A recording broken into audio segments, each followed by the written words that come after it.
మన ప్రభువైన యేసుక్రీస్తు నామములో మీకు అందరికీ వందనాలు సమర్పిస్తున్నాను. సహోదరుల ఐక్యత చాలా చాలా చాలా కీలకమైనటువంటి ఒక సంగతి.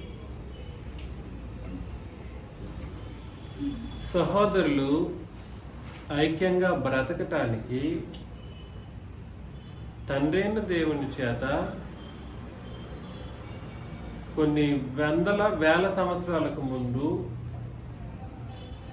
అనేక కోణాలలో క్రొత్త నిబంధన ఉద్దేశాన్ని తెలియచేయటం అనేది జరుగుతూ వచ్చింది.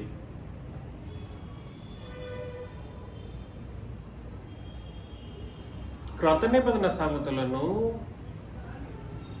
దేవుడు సిలువకు ముందు మాత్రమే కాకుండా సిలువకు ముందు క్రొత్త నిబంధన సంగతులను 3 ఉద్దేశాల్లో తెలియచేశారు. క్రొత్త నిబంధన సంగతులను ఒకటి ఏమిటండి? ప్రవచనాలు, అంటే ప్రవక్తలు ప్రవచనాలు క్రొత్త నిబంధనకు సంబంధించి ముందుగానే తెలియజేసేవాళ్ళు. 2 ఉపమానాలు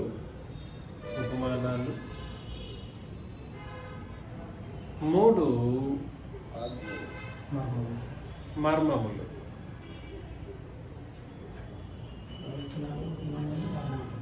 ప్రవచన,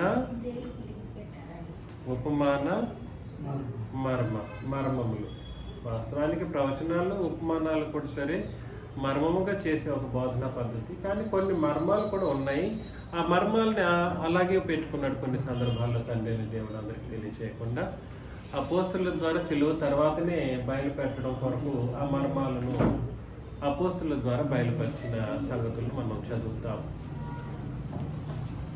దీనికి అనేక విధాలైనటువంటి లేఖన భాగాలు మనకు పాత నిబంధనలో తెలియజేయడం జరుగుతూ ఉంటుంది. గత నెలలో దైవ స్వరూపం అనే సబ్జెక్ట్లో కూడా సరే మనం ఆలోచన చేసినప్పుడు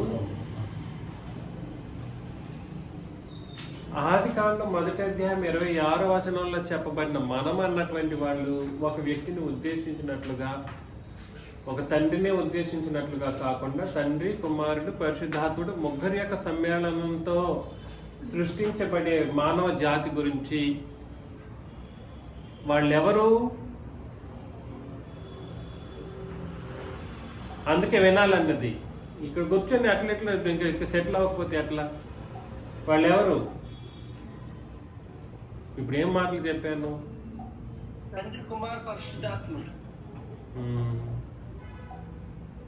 ఆదికాండం 1వ అధ్యాయంలో 26వ వచనంలో చెప్పబడిన మనము అన్నవాళ్ళు తండ్రి, కుమార, పరిశుద్ధాత్మ ముగ్గురు కలగలిపి సృష్టించేటువంటి సృష్టితో ముడిపడినటువంటి మనుషులు ఎవరు?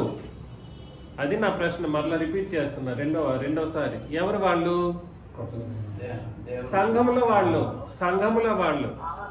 అది ఎప్పుడు అని అంటే ప్రారంభంలోనే సంకల్పం.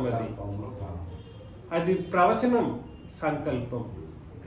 సంకల్పం. అయితే ఇదంతా కూడా సరే జగత్తు పునాది వేయబడక మునిపే నిర్ణయించడం అనేది జరిగింది సంకల్పం. కాబట్టి నేను 4 మాటలను ఇక్కడ ఇంట్రడ్యూస్ చేస్తున్నాను మీకు. క్రొత్త నిబంధన సంగతులు సంకల్ప రూపంలోను, అదేవిధంగా ప్రవచనాల రూపంలోను, తర్వాత మర్మాల రూపంలోను, ఉపమానాల రూపంలోను, పాత నిబంధన మాత్రమే కాకుండా పాత నిబంధనకు ముందున్న పాత నిబంధన అంటే నిర్గమకాండం నుండి పాత నిబంధన, ఆదికాండం నుండి నేను పాత నిబంధన నేను అనట్లేదు. ఆ విషయం కూడా మీరు అర్థం చేసుకోండి. ఆదికాండంలో ఉన్నటువంటి పితరుల యుగంలో సహితం అయితేనేమి, అంతకు ముందు ఉన్నటువంటి భూమి ఆకాశాలే సృష్టించబడక మునుపున్నటువంటి సందర్భాల్లో కూడా సరే ఈ క్రొత్త నిబంధననే ఉద్దేశించి అన్ని కార్యక్రమాలు జరిగించుకుంటూ రావడం అనేది జరిగింది. సంకల్పం సహితం క్రొత్త నిబంధనకే ముడిపడి ఉంటుంది. దేనికి సంబంధించి? సంకల్పం దేని గురించి? భూమిని సృష్టించడం గురించి సంకల్పం. కాదు. భూమిని సృష్టించి మనుషులు పుట్టించడం సంకల్పం కాదు. మరేంటి సంకల్పం?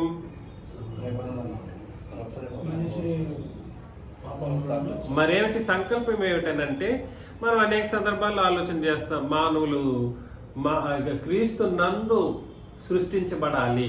ఎవరి నందు? క్రీస్తు నందు సృష్టించబడాలి. నూతన సృష్టిగా సృష్టించబడేటువంటి ఒక కార్యక్రమానికి సంబంధించిన సంకల్పం గురించియే ఈ భూమి ఏర్పడింది. అర్థమవుతుంది కదా, నేను చాలా తీవ్రమైనటువంటి విషయాలు మాట్లాడుతూ ఉన్నాను. చాలా డీపెస్ట్ ఇన్ఫర్మేషన్ ఇది.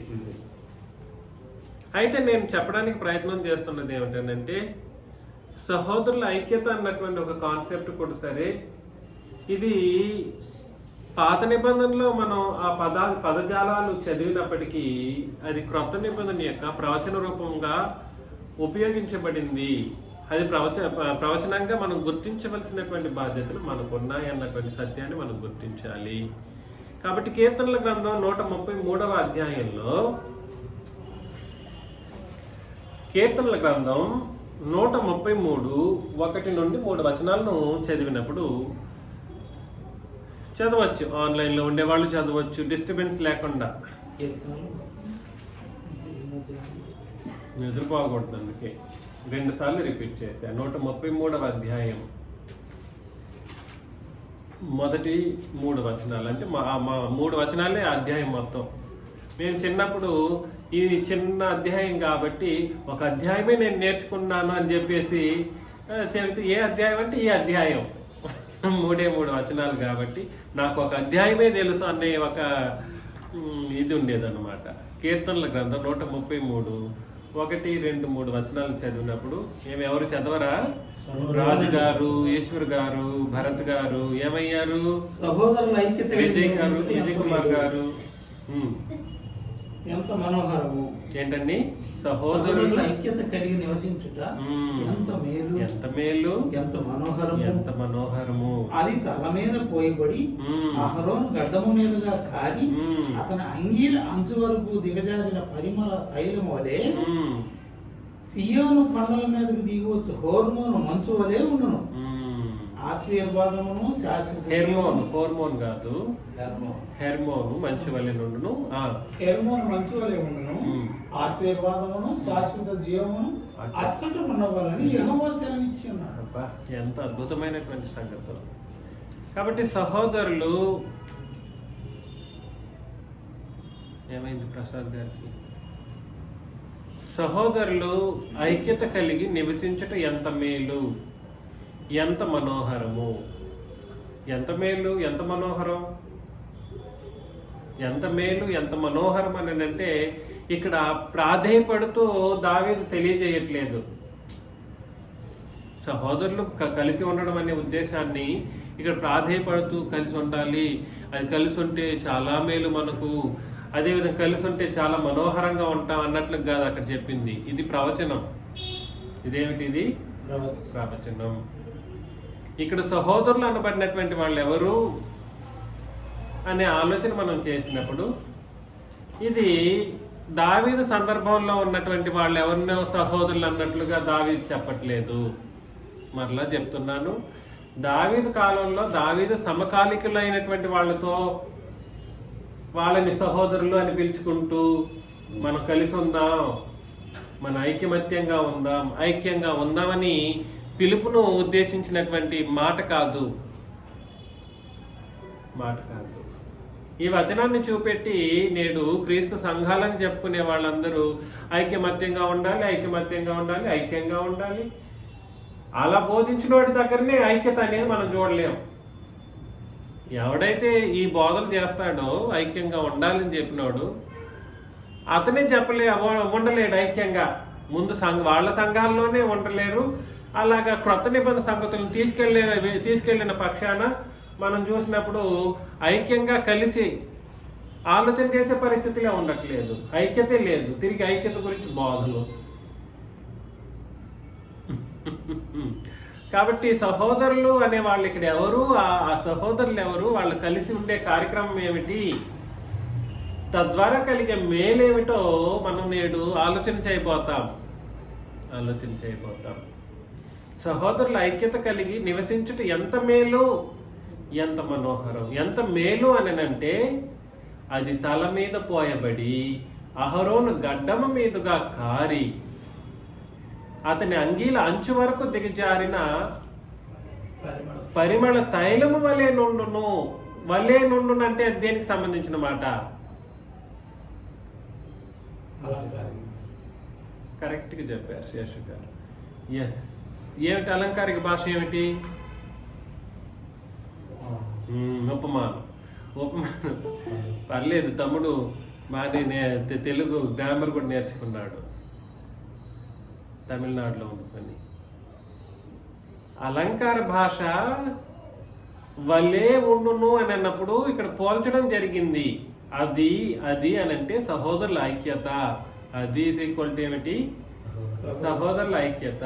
తల మీద పోయబడి అహరోను గడ్డము మీదుగా కారి అతని అంగీల అంచు వరకు దిగజారిన పరిమళ తైలము వలే ఉండును అంటే అతనితో పోల్చి చెప్పడం జరిగిందే తప్ప ఆ తైలం ఎటువంటిది? సువాసన వెదజల్లేటువంటిది. అంటే తల మీద పోసి కాళ్ళ వరకు దిగజారేంతగా పోసేంతగా పోస్తే ఎంత వాసన ఉంటది తైలం. ఏమేంటి తైలము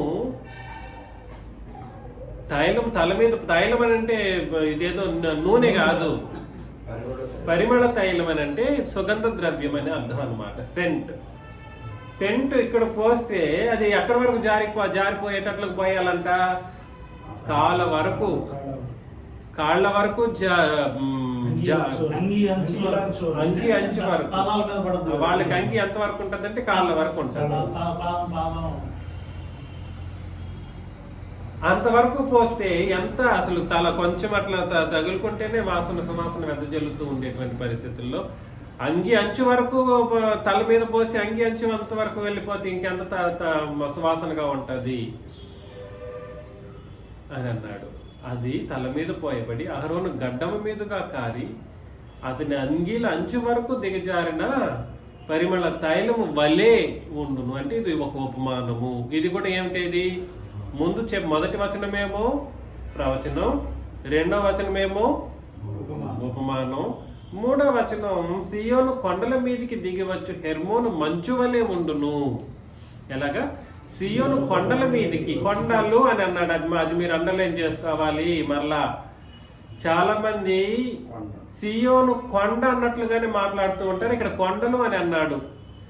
ఇక్కడ జియోగ్రఫికల్ లెవెల్లో మనం బైబిల్ని డీల్ చేసేటప్పుడు నేను దాన్ని వివరిస్తాను. ఎందుకంటే జియోగ్రఫీ లెవెల్లో మాట్లాడడానికి మనం చాలా రీసెర్చ్ చేయాల్సిన అవసరం ఉంది. సియోను కొండల మీదికి వచ్చు హెర్మోను మంచు వలె నుండును. ఇక్కడ చాలా మంది ఇది అపార్థం చేసుకునే ప్రమాదం ఉంది సుమి. హెర్మోను అనేది కూడా ఒక కొండనే. హెర్మోను కూడా అనేది ఒక కొండనే. అదేవిధంగా సియోను కూడా కొండనే. కానీ హెర్మోను మంచు ఎక్కడికి వస్తుందంట?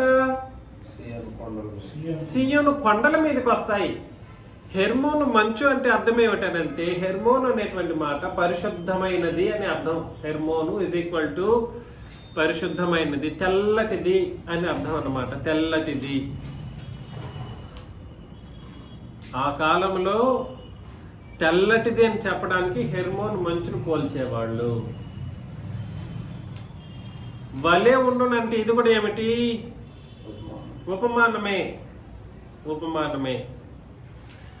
నేను గుర్తుగా ఇంతకు ముందు అనేక సందర్భాల్లో తెలియచేశాను. ఈ రూల్స్ మీరు తెలుసుకోవాలని. గుర్తుగా తెలుసుకోవాలి. ఉపమానం అనగానే అది దేనికి సంబంధించిందై ఉంటుంది? చాలా వరకు 90% వరకు దేనికి సంబంధించిందై ఉంటది? క్రొత్త నిబంధన మర్మముగా ఏదో చెబుతుండడానికి ప్రయత్నం చేస్తున్నాడు రచయిత అనే ఆలోచన మనం చేసుకోవాలన్నమాట. లేదా రచయిత కాకపోతే గ్రంథకర్త అనే ఆలోచన చేసినప్పుడు ఎవరెవరిని ఆలోచన చేయాలి? తండ్రి, కుమారుడు, పరిశుద్ధ. గ్రంథకర్త ముగ్గురు. గ్రంథకర్తలు ఎంతమంది? 66 పుస్తకాల లెక్క గ్రంథకర్త ముగ్గురు. కాకపోతే రచయితలు వేరు. రచయితలు ఎవరు అని అంటే ఎవరి చెయ్యి అయితే వాడుకోబడిందో. కాబట్టి మొన్నటి దినాన నాతో డిబేట్ చేయడానికి కూడా భయపడినోడు డిబేట్ అనుకుని హఠాత్తుగా వచ్చేసి డిబేట్ అనుకునేసి మత్తి ఎవడు అని నేను అన్నందుకు మత్తయిని హైలైట్ చేస్తున్నారు. దేవుణ్ణి గాల్లో కలిపేసి, క్రీస్తుని గాల్లో కలిపేసి, క్రీస్తు చేసిన బోధన గాల్లో కలిపారు. పరిశుద్ధాత్ముడు చేసినటువంటి ప్రేరేపితాన్ని గాల్లో కలిపేసి మత్తయిని హైలైట్ చేసి, మత్తి ఎవడనుకోండి ఇంకేమంటాడు? ఎవడైనా కూడా సరే, రచయిత గొప్పన కర్త గొప్పన? కర్తను బట్టి రచయిత చేయాలి కార్యక్రమం. కాబట్టి ఎవడనంటే ఎవడనుకోండి, మనిషిని పోయి ఎవడనుకోండి ఇంకేమనాలి? నేను మీకు చెబుతున్న ఈ విషయాలు మీకు అర్థం కావాలి. కాబట్టి ఇక్కడ మంచు వలే ఉండును అని అన్నాడు, పరిమళ తైలము వలే ఉండును అని అంటున్నప్పుడు ఇది ఏమిగా గుర్తించాల్సినటువంటి పరిస్థితి ఉంది? ఉపమానము అని మనం గుర్తించాలి. అందులోనూ ఉపమానం అనేటువంటి ఆలోచన చేసినప్పుడు అది దేనికి సంబంధించిందై ఉంటది? క్రొత్త నిబంధనకు సంబంధించిందై ఉంటది. కానీ ఈ రూల్ అన్ని సందర్భాల్లోనూ వర్తించదు. నేను మీకు తర్వాత ఒక ఎగ్జాంపుల్ని యోహాను సువార్తలో చూపించి మాట్లాడతాను, ఇప్పుడు కాదు.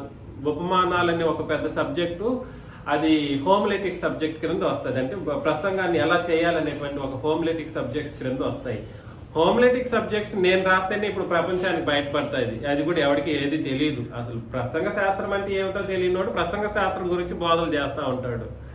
ఏదేమైనప్పటికీ యోహాను సువార్తల్లో క్రొత్త నిబంధనకు సంబంధం కాని ఉపమానాలు ఉన్నాయి, గుర్తుపెట్టుకోండి.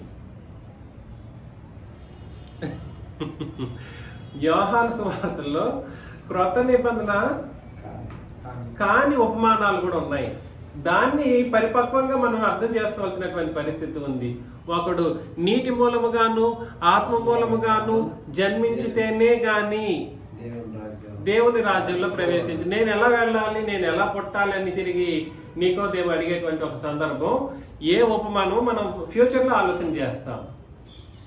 దయచేసి ఆ వచనాన్ని చాలా మంది క్రొత్త నిబంధన అనుకున్నట్లుగా ఆలోచన చేస్తూ ఉంటారు. అది ఉపమానంగా మాట్లాడబడింది. అది అప్పటికి అది ఉపమానం, అప్పటికి అది ఉపమానమే. కానీ దాని యొక్క ఉద్దేశాన్ని యేసు ప్రభువు నికోదేముకి కంప్లీట్ గా తెలియజేయలేదు. ఒకవేళ తెలియజేస్తుంటే అతను సంగతులు మారిపోతూ ఉంటాయి. ప్రభు చిత్తమైతే దాన్ని పరిశీలనాత్మకంగా మనం ఆలోచన చేస్తాం. అయితే నికోదేము అనే అతను ఎందుకు క్రొత్త నిబంధన విషయాన్ని నికోదేముకి ఎందుకు చెప్పలేదు, అది క్రొత్త నిబంధనగా ఎందుకు ఆలోచన చేయకూడదు అనేది అప్పుడే పరిశీలన చేద్దాం. ఎందుకు చెప్పకూడదు చెప్పండి?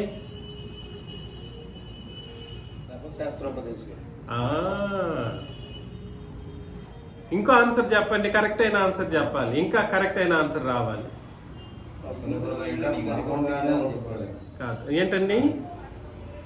మీరు యూత్లో ఉండి ఇది కూడా తెలియదా అని చెప్పేసి అని అడిగారు. అది కూడా కాదు. క్రొత్త నిబంధన సంగతులు ఎవరికి మాత్రమే యేసు ప్రభు బోధించారు, అది ఆన్సర్. ఇదే కదా, ఎందుకు ఇట్లా మర్చిపోతున్నారు? మత్తయి, మార్కు, లూకా, యోహాను సువార్తల్లో ఎవరికి మాత్రమే యేసు ప్రభు క్రొత్త నిబంధన సంగతులను ఉపమాన రీతిగా బోధించారు? అపోస్తలులకి మాత్రమే. ఎన్ని వచనాలు చదవలేదు మీరు? అపోస్తల కార్యం మొదటి వచనం కూడా అదే కదా చెబుతుంది. ఓ థియోఫిలా, యేసు తాను ఏర్పరచుకొనిన అపోస్తలులకు పరిశుద్ధాత్మ ద్వారా ఆజ్ఞాపించిన తర్వాత తాను పరమునకు చేర్చుకొనబడే దినము వరకు ఆజ్ఞాపించినది బోధించినది అన్నట్లుగా వచనం మనం చదువుతాం. కాబట్టి క్రొత్త నిబంధన సంగతులను ఉపమాన రీతిగా బోధించినటువంటి పరిస్థితుల్లో ఎవరికి మాత్రమే మత్తయి, మార్కు, లూకా, యోహాను సువార్తలు యేసు ప్రభు బోధించారు? అపోస్తలులకి అర్థమయ్యేటట్లుగానే బోధ చేశారు. మిగిలిన ఉపమానాలు లేవా అని అంటే లేవని నేను అనను, ఉన్నాయి. కాకపోతే అవి ఎవరికి సంబంధించిన ఉపమానాలు? ఎవరితో మాట్లాడుతున్నారో యేసు ప్రభు వాళ్ళకి సంబంధించినటువంటి ఉపమానాలు, దాని యొక్క వివరణ అందులోనే మనం ఎప్పుడైనా చదివినప్పుడు చదువుతాం. కాకపోతే నేను మీకు చెప్పడానికి ప్రయత్నం చేస్తున్నది ఏమిటంటే, ఇక్కడ మరలా కీర్తనల గ్రంథానికి వచ్చేస్తే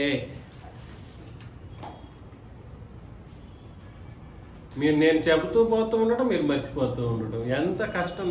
నాకు కష్టం అవుతుంది, మీకు కాదు. సియోను కొండల మీదకి దిగి వచ్చి హెర్మోను మంచు వలె ఉండును. హెర్మోను మంచు అంటే చాలా పరిశుద్ధమైనటువంటి మంచు అన్నమాట. హెర్మోను మంచు వలె ఉండును, పరిశుద్ధమైన. సియోను కొండలు ఎత్తైనవి.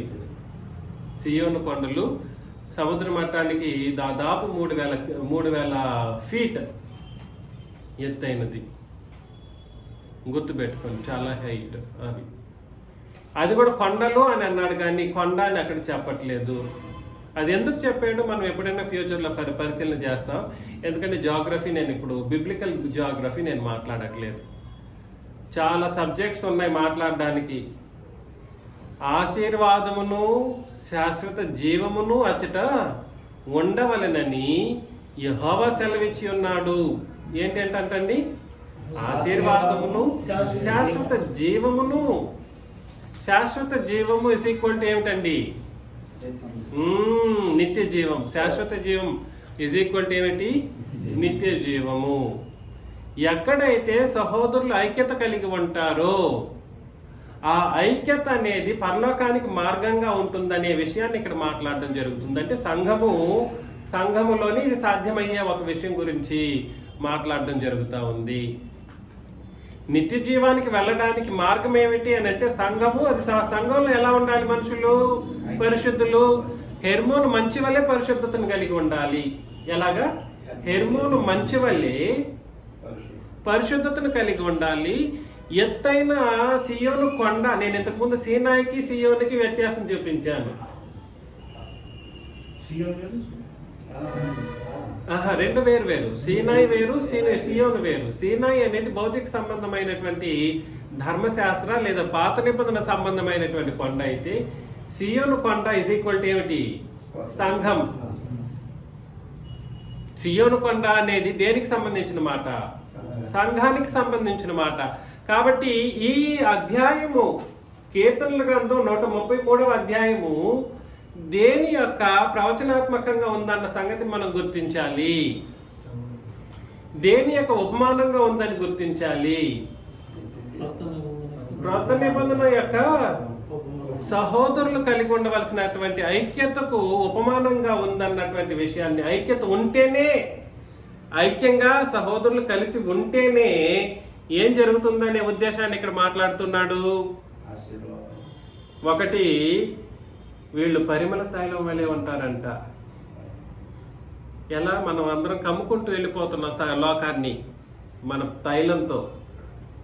ఎట్లాగా? మనం నడుస్తూ ఉన్నప్పుడు మన ద్వారా వచ్చేటువంటి ఆ సువాసన ఉందే, ఆ సువాసనను మన అంతా వెదజల్లుకుంటూ వెళ్ళిపోతూ ఉన్నాం. ఆ సువాసన ఏమిటో కాదు, సువార్తనే సువాసన. ఆ సువాసన ఏమిటో కాదు, సువార్తనే సువాసన. చాలా మంచి సువాసన. దాన్ని సరైన విధానంలో ఇష్టపడి వచ్చిన వాళ్ళు సహోదరులుగా మారిపోవడానికి ఇష్టపడతారు. వాళ్ళు ఎలా ఉంటారంటే మనతో ఐక్యంగా ఉండడానికి ఇష్టపడుతూ ఉంటారు. అదేవిధంగా హెర్మోను మంచి వల్ల అంటే అంత పరిశుద్ధంగా ఉంటారు. తెల్లటిది అంట, తెల్లటిది. హెర్మోను ఇజ్ ఈక్వల్ టు తెల్లటిది లేదా పవిత్రమైనది, పరిశుద్ధమైనది. సియోను కొండ ఎత్తైన చోటు, ప్రత్యేకించబడిన చోటు అనడానికి ఉద్దేశించిన మాట. ఎత్తైన, సియోను ఇజ్ ఈక్వల్ టు ఎత్తైన లేదా ప్రత్యేకించబడిన విశేషమైన ప్రదేశము. రాసుకోవాలి. ఎవరెవరు రాస్తున్నారో నా కళ్ళెదురు కనబడిన వాళ్ళు రాసుకోవట్లేదేమో మరి. నా ఎదురుగా అయితే రాసుకుంటూ ఉన్నారు. అది భయపడి రాస్తున్నారో లేదా ఫ్యూచర్లో మాకు నేర్చుకోవాలని ఆలోచనతో రాసుకున్నారు, లేదా ఎవరైనా రాసిస్తే నేను నేర్చుకుంటానని కూర్చొని వింటూ ఉన్నారు. నాకు తెలియట్లేదు.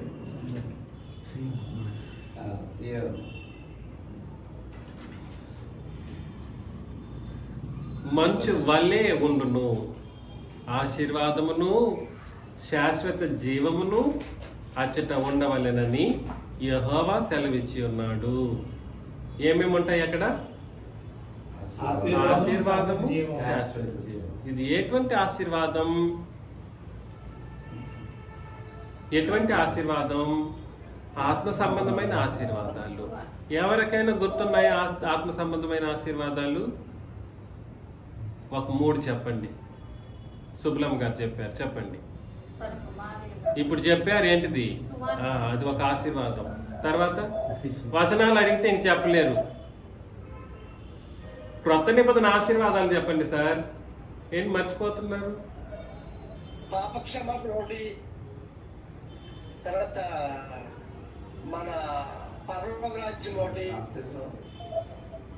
తర్వాత అవన్నీ నేను చెప్పలేదు. ఆశీర్వాదం అని చెప్పబడిన ప్రత్యేకించబడినటువంటి పదజాలను నేను ఉపయోగించాను. శాశ్వతమైన జీవం అక్క, కృపయు మహిమ, పరలోక సంబంధమైన ఆశీర్వాదాలు. చదవలేదు ఎఫెసీ పత్రిక మొదటి అధ్యాయం 3-4 వచనాల్లో? ఏమిటి చదవండి ఒక్కసారి. కరెక్ట్, చదువుతారా? ఎఫెసీ మొదటి అధ్యాయం 3 నుండి 7 వచనాలు.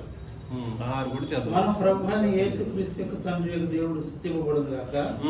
ఆయన క్రీస్తునందు పరలోక విషయములలో ఆత్మ సంబంధమైన ప్రతి ఆశీర్వాదము మనకు అనుగ్రహించను. ఎటువంటి ఆశీర్వాదాలు? ఆత్మ సంబంధమైన ప్రతి ఆశీర్వాదాలు అని అన్నప్పుడు ఒకటి కాదు, అక్కడ దేర్ ఆర్ ప్లెంటీ. అందులో కొన్ని మాత్రమే గతంలో ఆలోచన చేస్తాం. ఒక 5 వరకే నేను చెప్పాను. కాకపోతే అందులో 3 అడిగితే కూడా చెప్పలేకపోతున్నారు. చాలా ఆలోచనలో సరిగా చెప్పలేకపోతున్నారు. కనీసం యూట్యూబ్లో పెట్టడం కూడా వ్యర్థమైపోతుంది మన వాళ్ళ దగ్గర. వినట్లేదు, గుర్తుపెట్టుకోవట్లేదు. సరే, నెక్స్ట్. ఎట్లనగా అక్కడ ఏం చెప్పాడనంటే పరలోక సంబంధమైన ప్రతి ఆశీర్వాదములను మనకు అనుగ్రహించను అని అన్నాడు. ఏమిటి అనుగ్రహించినవి అనే విషయాన్ని కింద చెబుతూ ఎట్లనగా తన ప్రియుని యందు తాను ఉచితముగా మనకు అనుగ్రహించిన తన కృప మహిమకు కీర్తి. కాబట్టి అనుగ్రహించినవి ఏమిటి? కృప మహిమ. కాబట్టి అవి ఏంటివి? అవి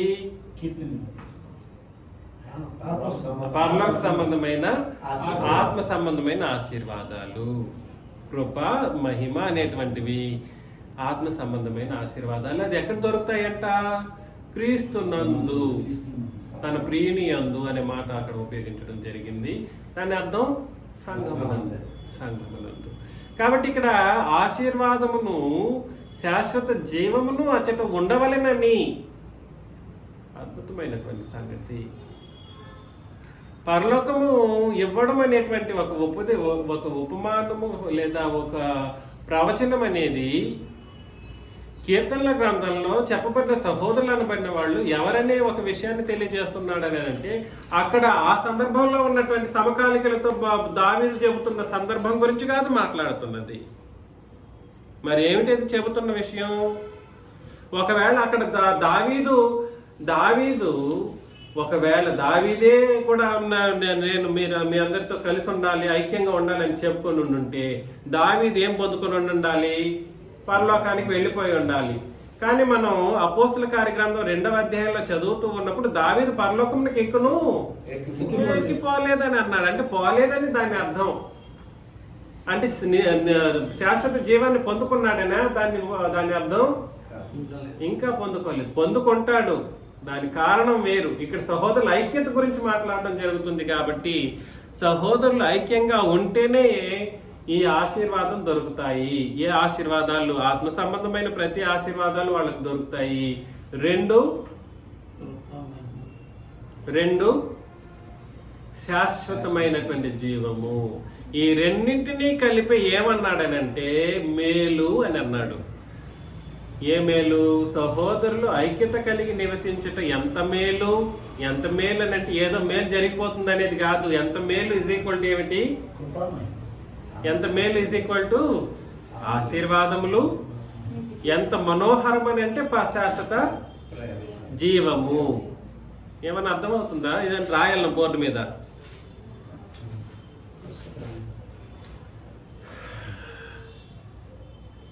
అయితే సంగతి ఏమిటంటే అంత ప్రవచించినటువంటి దావీదుకు ముందుగా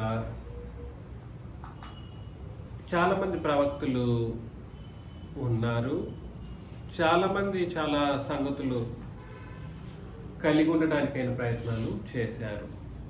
ఎలాగా ఐకమత్యంగా బ్రతకటానికి ఒక జనాంగాన్ని మనం పరిశీలన చేస్తాం పితరుల యుగంలో. ఆ జనాంగం ఎలా ఉన్నారో ఒకసారి చదువుతాం. ఆదికాండం 10వ అధ్యాయం 1 నుండి. ఇక్కడ హేతువాద సంబంధమైన ఒక కాన్ఫ్లిక్ట్ వస్తుంది. కాన్ఫ్లిక్ట్ అంటే ఏమిటి? వివాదం. ఒక హేతువాద సంబంధమైన ఒక వివాదం వస్తుంది. హేతువాదంతో ముడిపడింది కాదు మన గ్రంథం. మరలా నేను చెప్తున్నాను, it is not meant for any such contradictory conflicts. ఇది నోవహు కుమారుడగు షేము, హాము, యాఫెతున వారి వంశావళి. జలప్రలయం తర్వాత వారికి కుమారులు పుట్టిరి. యాఫెతు కుమారులు హోమేరు, మాగోగు, మాదయ, యావాను, తుబాలు, మెషేకు, తీరసు అనువారు. గోమేరు కుమారులు అజ్గానజు, రఫీతు, తోగర్మ అనువారు. యావాను కుమారులు ఎలీషా, తర్షీషు, కిత్తీము, దాదోనిము అనువారు. వీరి నుండి సముద్ర తీరమందున జనములు వ్యాపించెను. వారి వారి జాతుల ప్రకారం, వారి వారి భాషల ప్రకారం, వారి వారి వంశాల ప్రకారం ఆయా దేశంలో వారు వేరైపోయింది. ఏమన్నారంటే, వీరి నుండి సముద్ర తీరమందుండిన జనములు వ్యాపించెను. వారి వారి జాతుల ప్రకారము, వారి వారి భాషల ప్రకారము, వారి వారి వంశముల ప్రకారం ఆయా దేశములలో వారు వేరైపోయిరి. ఐక్యత ఉందా? వేరైపోయారా? దానికి వేరై ఉండడానికి కొన్ని కారణాలు అక్కడ తెలియజేయడం జరుగుతుంది. ఏమేమిటంటే వేరుగా ఉండడానికి జాతి, భాష. మొదటి జాతి అన్నాడు, 2 భాష, 3 వంశము, 4 దేశము. వీళ్ళు ఈ 5 కార్యక్రమాలు, ఈ 4 అది 4 ఈ 4 కారణాల వలన ఏం జరుగుతుందని అంటే ఐక్యత ఉంటదా? ఉండదు. ఐక్యత ఉంటదండి. ఇప్పుడు మనం చదివినటువంటి కీర్తనల గ్రంథంలో చదివిన 133వ అధ్యాయంలో చదివిన సహోదరుల ఐక్యత అనేది ఇక్కడ వీళ్ళు సహోదరులే కదా. షేము, హాము, యాపెతు అనేటువంటి వాళ్ళు ఎవరు? సహోదరులు. వాళ్ళకు పుట్టిన వాళ్ళు ఏమవుతారు? రక్త సంబంధికులే అవుతారు. కానీ వాళ్ళ యొక్క భాష, వాళ్ళ యొక్క ప్రాంతానికి సంబంధించి, వాళ్ళ జాతికి సంబంధించినటువంటి ఆలోచనలు చేసినప్పుడు వాళ్ళు ఏముంది? వేర్పాట్లు కనబడుతున్నాయి తప్ప వాళ్ళని ఏం కనబడట్లేదు? ఐక్యత అనేది కనబడట్లేదు. ఇక్కడ చెప్పబడిన సహోదరుల ఐక్యత అనేది ఇక్కడ ఉపయోగించబడడానికి అవకాశం ఉందా? ఉపయోగించబడడానికి అవకాశం లేదు. 11:1 నుండి.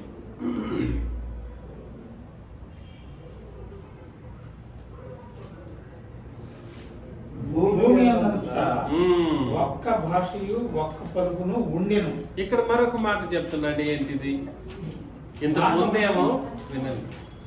ఇంతకు ముందేమో వాళ్ళ ప్రాంతీయతను బట్టి, జాతులను బట్టి భాషలు వేరుగా ఉన్నాయని చెప్పాడు. కానీ ఇక్కడ ఏమంటున్నాడు? భూమి అంతటా ఒక్క భాషయు ఒక పలుకును ఉండెను అంటున్నాడు. ఉండెను అని అంటే అర్థం ఏమిటి? అంతకు ముందు అంతా కూడా సరే సర్వ ప్రపంచంలో ఎన్ని భాషలు ఉండేవి అన్నట్లుగా కనబడుతూ ఉంది. కానీ 10వ అధ్యాయంలో చూసినట్లుగా వేరే ఉన్నాయి. ఇది తీవ్రవాదంతో ముడిపెట్టుకుని మనం తల బద్దలు కొట్టుకొని చూడాల్సిన అవసరం లేదు. అయ్యో తప్పులున్నాయి బైబిల్లో, ఇది కాదు తప్పు అంటే. అర్థమవుతుందా? దయచేసి గ్రహించుతాం. భూమి అందంతటా ఒక్క భాషయు ఒక పలుకును ఉండెను. చదవండి. వారు తూర్పున ప్రయాణమైపోతుండగా సేనాల దేశమందు ఒక మైదానము వారికి కనబడింది. అక్కడ వారు నివసించి, మనం ఇటుకలు చేసి బాగుగా కాల్చుకు రండని ఒకరితో ఒకడు మాట్లాడుకుంది. రాళ్లకు ప్రతిగా ఇటుకలు, అడుసుకు ప్రతిగా మట్టి కీలును వారి గుండెను. మరియు వారు మనము భూమి అందంతటా చెదిరిపోకుండా ఒక పట్టణమును ఆకాశమునంటూ శిఖరము గల ఒక గోపురమును కట్టుకొని పేరు సంపాదించుకుందాము రండని మాట్లాడుకొనగా, యెహోవా నరుల కుమారులు కట్టిన పట్టణమును గోపురమును చూడ దిగి వచ్చెను. అప్పుడు యెహోవా, ఇదిగో జనము ఒక్కటే, వారందరికీ భాష ఒక్కటే, వారు ఈ పని ఆరంభించి ఉన్నారు. ఇక మీదట వారు చేయగలిసి ఏ పని అయినను చేయకుండా వారికి ఆటంకం ఏమీ ఉండదు. కనుక మనము దిగిపోయి వారిలో ఒకరి మాట ఒకరికి తెలియకుండా అక్కడ వారి భాషను తారుమారు చేయదు రండి అని అనుకున్నాను. ఇక్కడ భాషను ఇంట్రడ్యూస్ చేసింది ఎవరు? దేవుడు. ముందు 10వ అధ్యాయంలో చెప్పబడిన భాషలు, వంశాలు ఇవన్నీ కూడా సరే ముందు ఒక ప్రొజెక్షన్ ని తెలియజేస్తాడు. ఇలా అయిపోయారు అని చెప్పిన తర్వాత దాని వివరణ 11వ అధ్యాయంలో ఇస్తున్నాడు. ఎలాగా? ముందు ప్రొజెక్షన్ చేస్తాడు. ఇలా వంశాలు తయారయ్యాయి, ఇలా భాషలు తయారయ్యాయి, ఇలా అని చెప్పిన తర్వాత దాని వివరణ ఎక్కడో ఇస్తున్నాడు. అది అన్నమాట. ఇక్కడ హేతువాదానికి సంబంధం ఉందా? ఇక్కడ ఏమైనా ఉందా? 11వ అధ్యాయము 10వ అధ్యాయంలో చెప్పబడిన ఒక ప్రొజెక్షన్ కి వివరణే తప్ప అది హేతువాదంతో ముడిపెట్టి తల బద్దలు కొట్టుకొని అయ్యో బైబిల్లో తప్పులు ఉన్నాయి అని చెప్పడం కోసం అది అక్కడ దేవుడే అవకాశం ఎవరికి ఇయ్యడు. దేవుడు ఏడు ఈ రోజు చిన్నరాజు ఇవ్వడు అట్లాంటి పరిస్థితిని. అసలు బైబిల్లో ఉన్న బైబిల్ తప్పు అన్నట్లుగానో లేదనంటే ఇంకేదైనా తప్పు అన్నట్లుగానో లోకంలో అనేక మంది ఎన్నెన్నో విధాలుగా దాన్ని తిప్పికొట్టి అది చేసి ఇది చేసి మాట్లాడిన బోధకులు ఉన్నారు. కానీ చిన్నరాజు అట్లాంటి వాడు కాదు. అక్కడ ఉన్న లేఖనాన్ని బట్టి మాట్లాడేవాడు. అర్థం చేసుకోండి. కాబట్టి ఇక్కడ మనకు అర్థం అవ్వాల్సినటువంటి అత్యంత ముఖ్యమైన విషయం ఏమిటనంటే 10వ అధ్యాయంలో భాషలు ఎలా వచ్చాయి అని అంటే ఇక్కడ 11వ అధ్యాయంలో తర్వాత జరిగిన విషయాన్ని వివరించడం ద్వారా భాషలు పుట్టుకొచ్చాయి అనేది మనకు అర్థం కావాలి. కాబట్టి భాషలను కలిగించిన ఆయన ఎవరు? మనము అని అన్నాడు. అది కాకపోతే తండ్రి అయిన దేవుడు పరిశుద్ధాత్ముడు అనేటువంటి క్రీస్తు అనేటువంటి మాటలు మనం ఉపయోగించినప్పటికీ కూడా సరే అక్కడ దేవదూతలు అన్నట్లుగానే మనకు కొన్ని సందర్భాలు కనబడుతూ ఉంటాయి. ఏదేమైనప్పటికీ ఇక్కడ అది కూడా ఇష్యూ కాదు. భాషలను సృష్టించింది ఎవరు అని అంటే ఎవరండి? ఈ రోజు నాతో ఒకడు ఐజక్ కుసుమ అనేటువంటి వాడు ప్రతిరోజు ఏదో ఒక పోస్ట్ పెట్టేసి నాకు దీనికి క్రీస్తు సంఘం వాళ్ళు నా దగ్గర ఎవరు సమాధానం చెప్పలేకపోతున్నారు ఎంతకాలము, నువ్వైతే చెప్పు, నువ్వు నిజంగా నువ్వు క్రీస్తు సంఘం బోధకుడు అయితే చెప్పు అని అతను ఏదో పెద్ద కనిపెట్టేసినట్లుగా భాషల్ని సృష్టించిన దేవుణ్ణి ప్రశ్నించేటట్లుగా తయారు చేసుకుంటున్నాడు వాడి బైబిల్ని. అంటే వాడికి ఇప్పుడు అట్లాంటి పిచ్చి వాడితే నేను సమాధానం చెప్పాల్సిన అవసరం ఉందా అన్నటువంటి ఆలోచనలు నాకు వస్తాయి. నాకు 1,00,000 పనులు ఉన్నాయి దేవుని పని చేయడానికి, ఇతరత్ర భాషల్లో మాట్లాడడానికి 1,00,000 అవకాశాలు నాకు కలిగించబడుతూ ఉంది దేవుని చేత, క్రీస్తు చేత, పరిశుద్ధాత్మ చేత. క్రీస్తు అని చెప్పకూడదనంట. హెబ్రీ భాషలో చెప్పినట్లుగా యాషువా మెస్సియా అని చెప్పాలనంట. మెస్సియా అనే ఆయనే లేడు ఇప్పుడు. మెస్సియా అని ఆయన ఉన్నాడా? మెస్సియాని ఎదురు చూడాల్సిన వ్యక్తులు ఎవరు? ఇశ్రాయేలీయులు. నువ్వు ఇంకా మెస్సియాని పట్టుకున్నావు అనుకో, నువ్వు ఎక్కడికి పోతావు? వాళ్ళు ఎక్కడికి పోతే నువ్వు అక్కడికి పోతావు. వాళ్ళు ఎక్కడికి వెళ్తారు? నరకానికి వెళ్తారు. ఇశ్రాయేలీయుల్లో ఆ 34 మంది లేదంటే 20 మంది తప్ప మిగిలిన వాళ్ళందరూ పరలోకానికి ఎవరు పోవారు. నేనేం చెప్పడానికి ప్రయత్నం చేస్తున్నానంటే వీడు భాషను పెట్టుకునేసి, ఐజక్ అనేవాడు భాషని పెట్టుకునేసి, భాష అంటే భాషకి పదానికి అర్థం తెలియకుండా మాట్లాడుతూ ఉంటాడు. మరలా భాషకి పేరుకి అర్థం తెలియకుండా మాట్లాడతాడు. భాష వేరు, పేరు వేరు. భాష ఏమిటి? మనం మాట్లాడు. మాట్లాడే మాటలు భాష. పేరేమిటి? అది ఒక పదం. ఒక ఐడెంటిఫికేషన్ కోసం, గుర్తింపు కోసం ఉపయోగించబడేది పేరు. భాషని తీసుకొచ్చి పేరుకు ముడిపెట్టినోడిని ఏం చెప్పాలి నేను? దేన్ని? భాషను తీసుకొచ్చేసి పేరుకు ముడిపెట్టి ఏ భాషకు వెళ్ళినా, ఏ భాషలోనైనా ఒక పేరు మరొక పేరుగా ఉండడానికి అవకాశం లేదు అన్నటువంటి సొంత అవిశ్వాసపు, అబద్ధపు, అపవాది గుణాన్ని మనసులో పెట్టుకునేసి ఏదేదో బోధలు చేయటం. అసలు క్రీస్తు అనే పేరే బైబిల్లో లేదంట. బైబిల్ అంటే ఏమిటో తెలియదు వాడికి. బైబిల్ గ్రంథం అంటాడు తిరిగి. బైబిల్ అంటే ఏమిటో తెలియనోడు క్రీస్తు పేరు లేదు బైబిల్ అన్నటువంటి వారిని నేనేం చెప్పాలి? కాబట్టి మిమ్మల్ని ప్రేమతో నేను హెచ్చరిస్తున్న విషయం ఏమిటనంటే, భూమి అందంతటా ఒక్క భాషయు ఒక్క పలుకును ఉండెను. ఒక భాష, ఒక పలుకు అంటే అక్కడే మనకు అర్థమైపోవాలి, అది పలుకుకు సంబంధించింది. భూమి అందంతటా ఒక భాష అన్నప్పుడు, ఒక పలుకు ఉన్నప్పుడు ఖచ్చితంగా ఒకటి విధంగానే మాట్లాడతారు అందరూ. కానీ దేవుని సంకల్పం ఏమై ఉందో అక్కడ తెలియజేయడం జరుగుతూ ఉంది. అప్పుడు యెహోవా 6వ వచనంలో, ఇదిగో ఒక్కటే జనము ఒక్కటే, వారందరికీ భాష ఒక్కటే, వారు ఈ పని ఆరంభించి ఉన్నారు. ఏ పని? గోపురం కట్టే పని.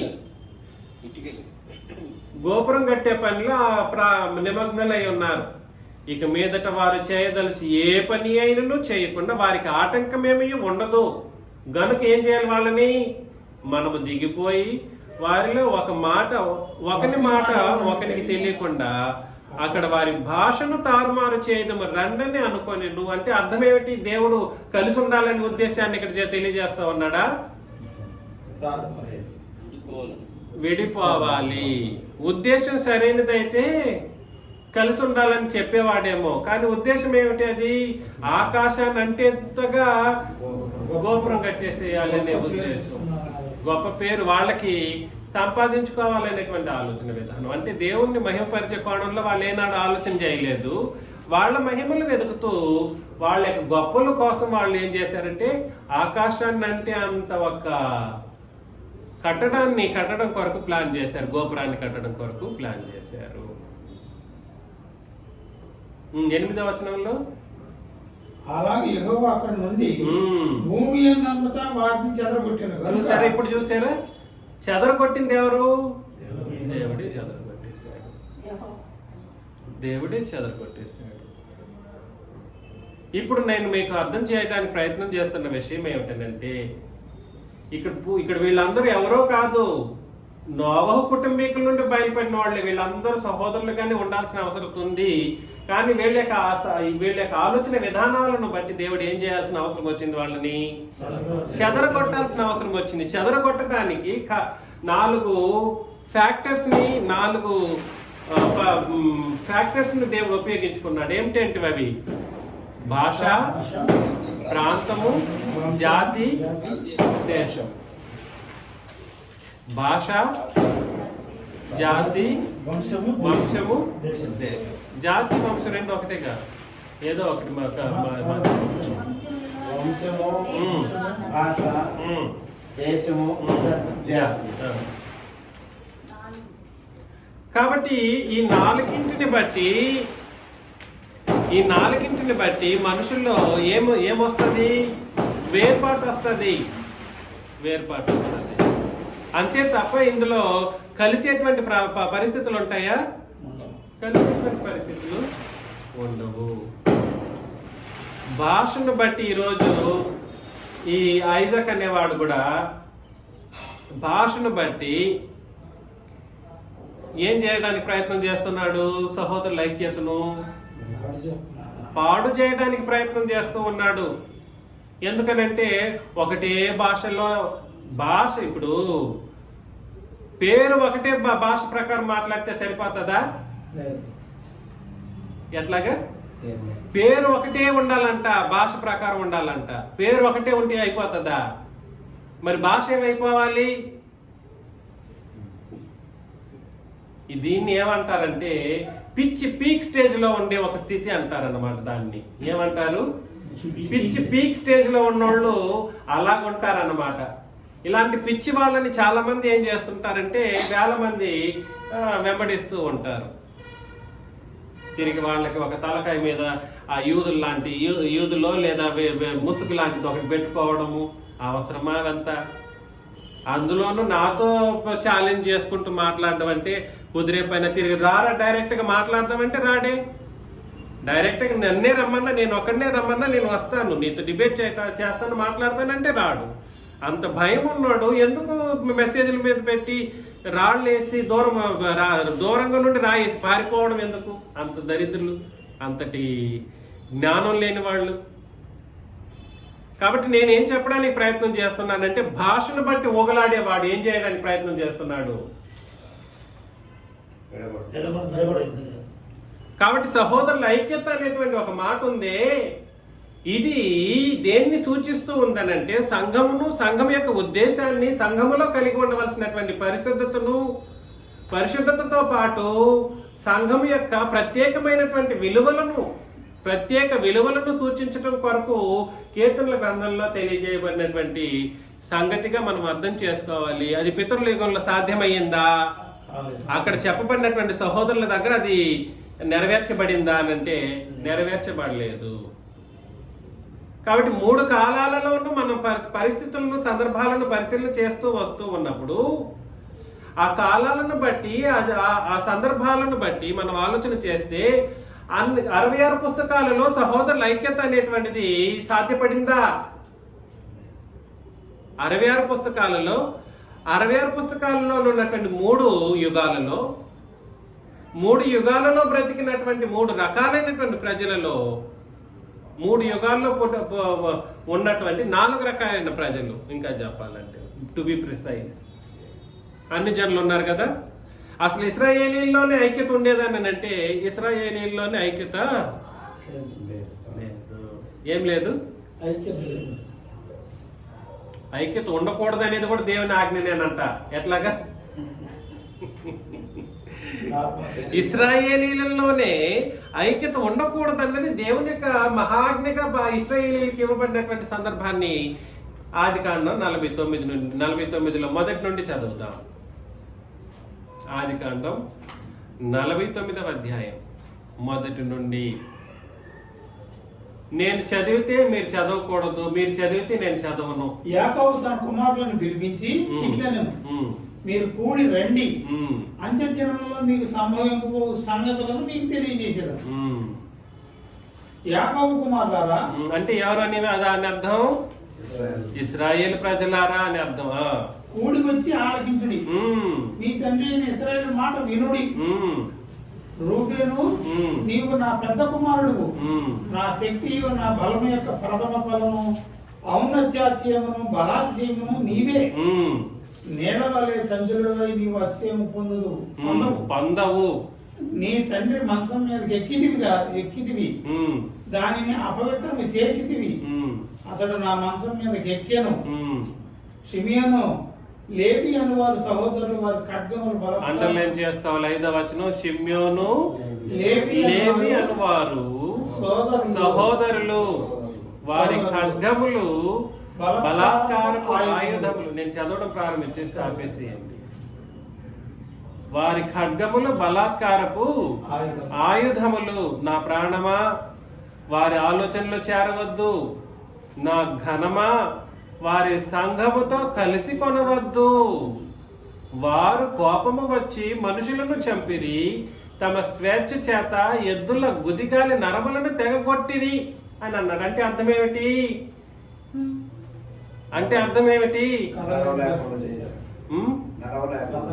అలా కాదండి. ఒక మాటనే చెప్తున్నారు ఏంటి? నా ప్రాణమా, వారి ఆలోచనలో చేరవద్దు అని అన్నాడు. నా ఘనమా, వారి సంఘముతో కలిసి కొనవద్దు.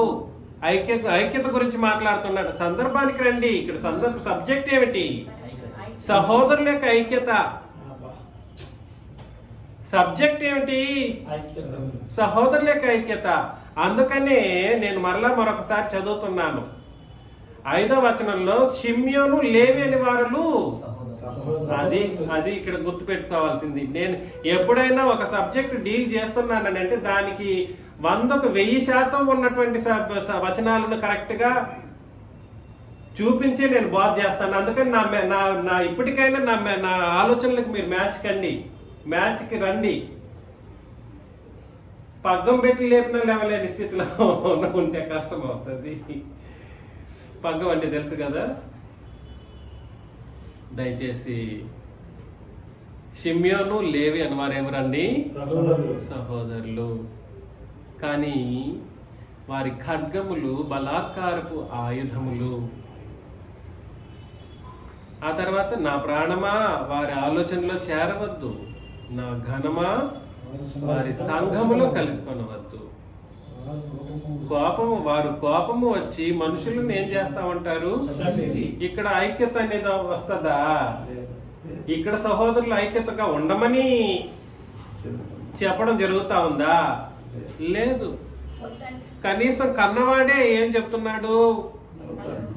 అది ఎవరి చేత చెప్పబడుతుంది? తండ్రైన దేవుని చేత చెప్పబడుతున్నటువంటి మాట అది. తర్వాత వారు తమ స్వేచ్ఛ చేత ఎద్దుల గుదికాలు నరములను తెగొట్టు. వారి కోపము వేంద్రమైనది, వారి ఉగ్రతయు కఠినమైనది. అవి శపింపబడును. వారిని చూసారా ఏం చేసేస్తాడంట? డివైడ్ చేస్తా. ఇశ్రాయేలులో వారిని చెదరగొట్టేది. కాబట్టి పరిస్థితి ఏమిటండి? ఇశ్రాయేలీలోనే సహోదరుల ఐక్యత అన్నది ఉందా? ఉండాలన్నది సంకల్పమా? కాదు. కాబట్టి పితరుల యుగంలో పరిస్థితిని మీరు ఆలోచన చేశారు. పితరుల యుగంలో 4 ఫ్యాక్టర్స్ ఆలోచన చేశారు.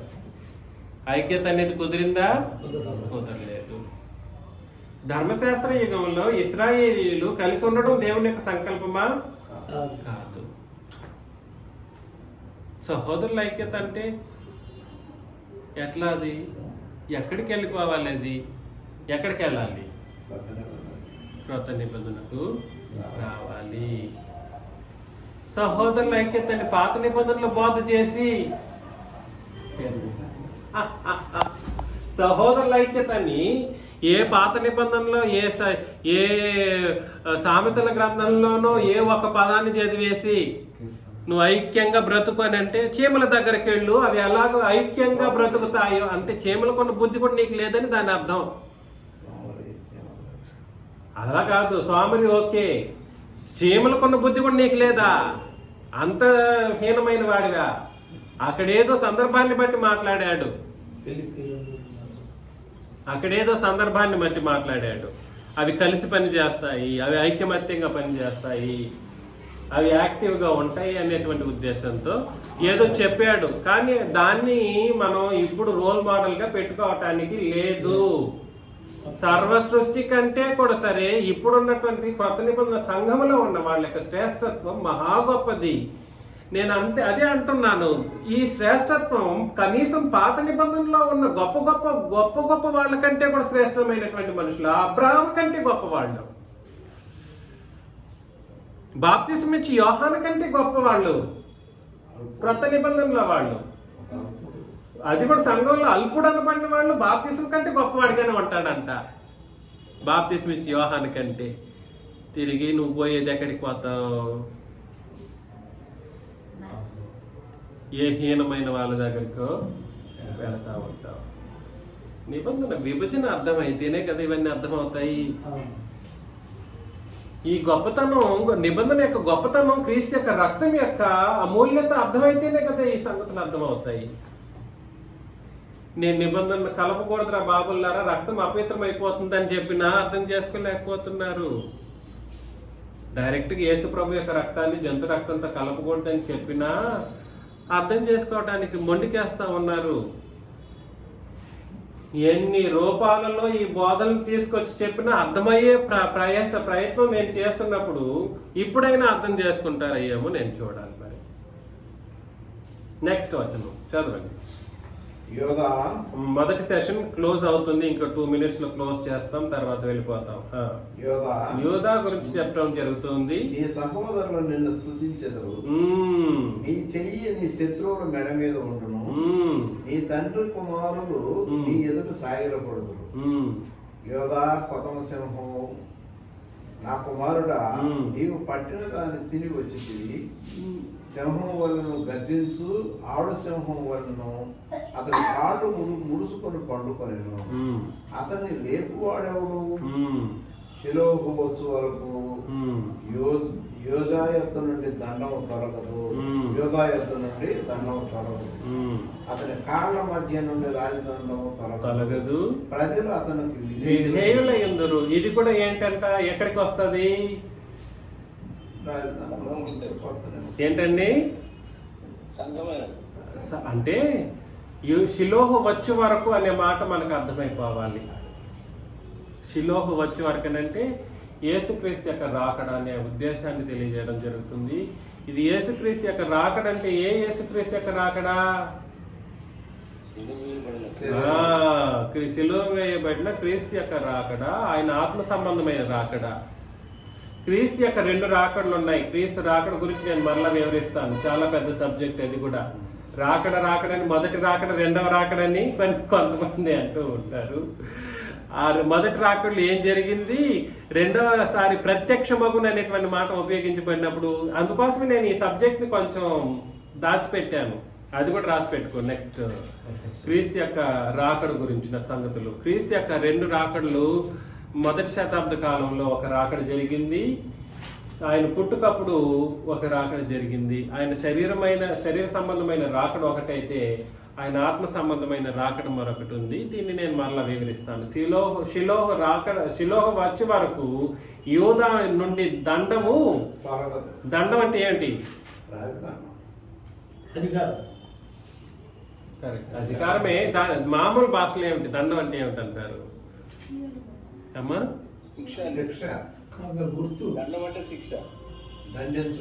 దండించడానికి వాడేది ఏమిటి? ఏమిటి అది? కర్ర. దండం అనేది ఏమిటంటే మార్గాన్ని, ఆజ్ఞను తెలియజేసే ఒక ఆయుధం.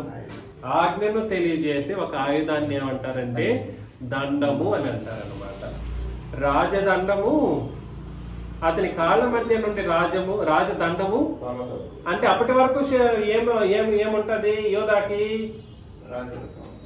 యోధ యొక్క రాజరికం అనేది కొనసాగింపులో ఉంటుంది. ఇక్కడే చెప్పేశాడు కదా.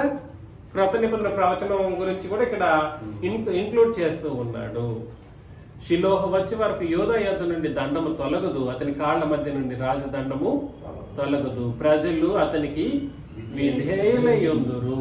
లాస్ట్కి మిగిలింది ఎవరు అని అంటే ఈ యొక్క ప్రవచనము, ఇది పాత నిబంధన ప్రవచనంలోనే భాగమైనప్పటికీ క్రొత్త నిబంధన ప్రవచనం, పాత నిబంధన ప్రవచనం 2 కలగలిపినటువంటి ఒక ప్రత్యేకమైన లేఖన భాగంగా మీరు గుర్తించాలి. ఏది? ఆదికాండం 49వ అధ్యాయం 10వ వచనం మాత్రమే.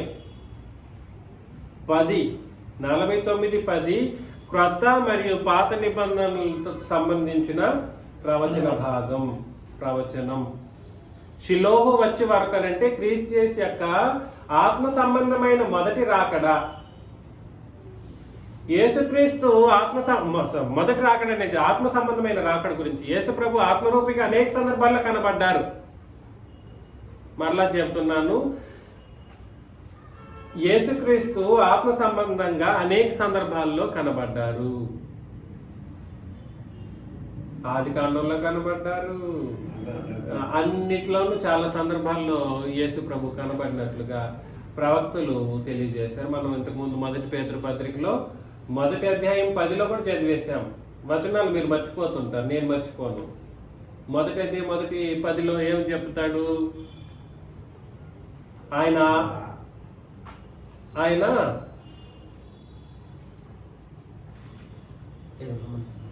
మొదటి పేతురు మొదటి అధ్యాయం 10. మీకు కలుగు ఆ కృపను గురించి ఉమ్, ప్రవచించిన ప్రవక్తలు ఉమ్, ఈ రక్షణ గురించి పరిశీలించుచు ఉమ్, తమ యందున్న క్రీస్తు ఆత్మ మ్మ్. క్రీస్తు విషయమైన శ్రమలను గూర్చి ఉమ్.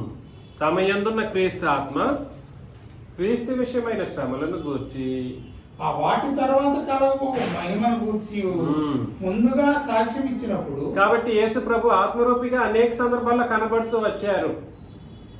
ఈ ప్రవక్తలందరూ చెప్పారు యేసు ప్రభు యొక్క శ్రమలకు సంబంధించినవి కానీ ఆయన రాకడకు సంబంధించిన విషయాలన్నింటినీ కూడా సరే అంతకు ముందే వాళ్ళలో నుండి చెప్పించింది ఎవరంట? క్రీస్తు ఆత్మ. ఆ మాట అండర్లైన్ చేసుకోండి, అక్కడే రాశారు. అట్లాగా నోవహులో ఉండి మాట్లాడించింది కూడా ఎవరు? ఆయన ఆత్మరూపిగానే వెళ్ళి ఎలాంటి రూపంలో వెళ్ళారు? ఆత్మరూపిగానే వెళ్ళి. కాబట్టి క్రీస్తు యొక్క ఆత్మ సంబంధమైన ప్రత్యక్షతలు అనేకములు మనకు ఆదికాండం నుండి ప్రకటన గ్రంథం వరకు కనబడుతూనే ఉంటాయి.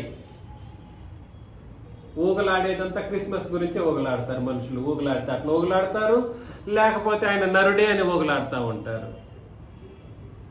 కాబట్టి ఈ 10వ వచనం షిలోహు వచ్చే వరకు అనంటే క్రీస్తు యేసు యొక్క ఆత్మ సంబంధమైన ప్రత్యక్షత జరిగే వరకు యోధా యొద్ద నుండి దండము తొలగదు, అతని కాళ్ళ మధ్య నుండి రాజదండము తొలగదు, ప్రజలు అతనికి విధేయులై ఉందరు. లాస్ట్ వరకు ఉండింది ఎవరనంటే యూదా గోత్రికులు మాత్రమేనండి. లాస్ట్ వరకు అంటే ఇక్కడ 49లో ప్రారంభమైనటువంటి ఇశ్రాయేలు జాతిలో ఒక్కొక్కరు తప్పిపోతూ లేవీయులు కూడా శాస్త్రుల పరిచయులుగా మారిపోయేసి వాళ్ళు బోధకులు, వాళ్ళది ఒక పిచ్చి అన్నమాట. వాళ్ళది ఒక పిచ్చి అట్లా తయారైపోయేసి చివరికి మిగిలింది ఎవరు అని అంటే యూదా గోత్రికులు మాత్రమే. ఈ వచనం నెరవేర్పు సిలువ వరకు జరుగుతూ ఉంటది అన్నమాట. ఈ వచనం యొక్క నెరవేర్పు ఎక్కడి వరకు జరుగుతూ ఉంటది? సిలువ వరకు. రాజదండం తొలగ ఈయన వచ్చేస్తే ఆ రాజదండం ఏం చేయబడుతుంది? క్రీస్తు సిలువ తర్వాత ఈయన రాజరికం మారిపోతుంది. కాబట్టి ఇంకా అప్పటి వరకు యూద యొక్క రాజరికం ఏమైపోతుంది? అందుకని షిలోహు వచ్చు వరకు అనేటువంటి మాటను ఉపయోగించడం జరిగింది అనమాట. అర్థమవుతుంది కదా నేను చెప్పింది? అర్థమవుతుందా? కాబట్టి ఈ విషయాలను గుర్తుపెట్టుకోండి. మిగిలిన సంగతులను పార్ట్ 2లో మనం పరిశీలన చేస్తాం. వందనాలు.